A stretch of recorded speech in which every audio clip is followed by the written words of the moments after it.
All right, so here we're actually looking at how to write a skeleton equation, because skeleton equations are a little different than word equations in that you need chemical symbols and formulas, which you'll have to refer back to the previous unit in how to write the formula and name compounds for different ionic and covalent compounds.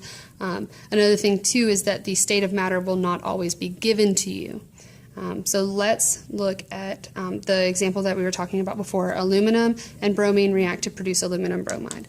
And I actually did not do a great job at writing this down. This should say react to produce solid aluminum bromide. Okay.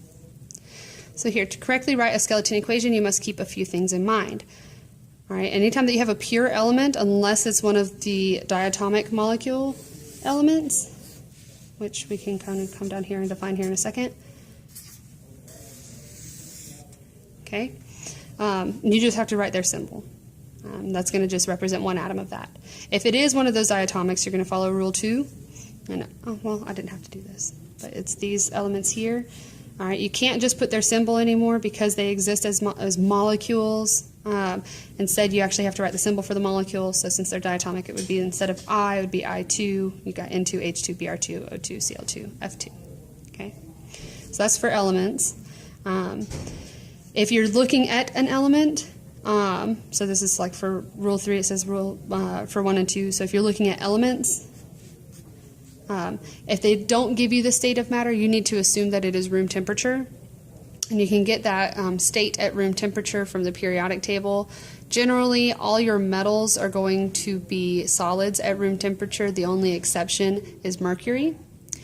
You've got some metalloids that are all your metalloids are going to be solids as well.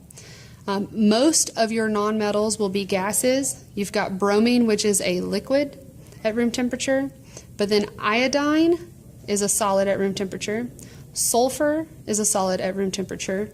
Phosphorus is a solid at room temperature, and so is carbon.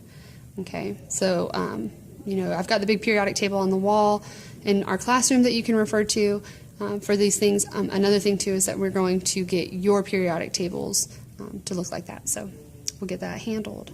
Okay, but you'll just have to refer to that to get that state of matter. Okay. So if you're not dealing with an element and you're dealing with a compound, you have to use the correct name to formula procedures to correctly write the formula. Okay. Sounds like a lot of rules. Let's kind of put it into action.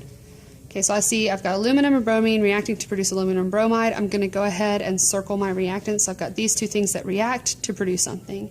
So aluminum is a reactant, bromine is a reactant. They're going to produce aluminum bromide. Okay. To write the skeleton equation, I have to ask myself for each species what it is. So aluminum, is it a metal or a compound? Excuse me, is it an element or a compound? So aluminum is just an element, okay?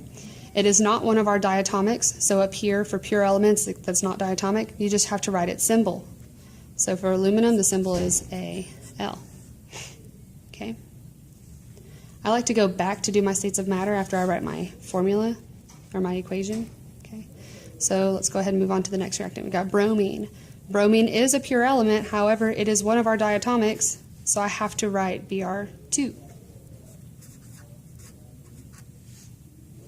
Those are going to react to produce aluminum bromide. All right, is that an element or a compound? That is a compound. So the next, let's say compound. The next question you have to ask yourself is whether it's ionic or covalent. Okay. It starts with aluminum, which is a metal, so it is ionic. So I have to use ionic name to formula rules to correctly write its formula in my equation. So for ionic compounds, if you have the name, you should start by writing out the ions involved.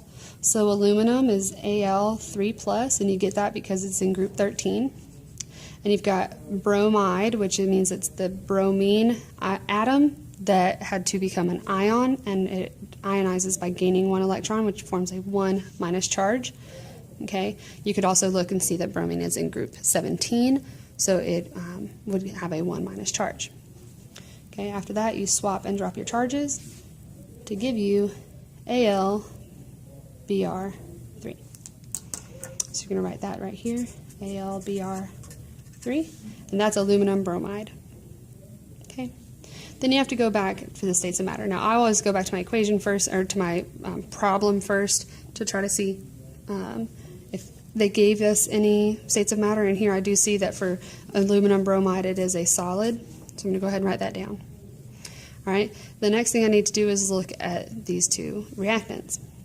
So aluminum, it doesn't give me anything. If there's nothing given, I'm going to assume that I'm at room temperature.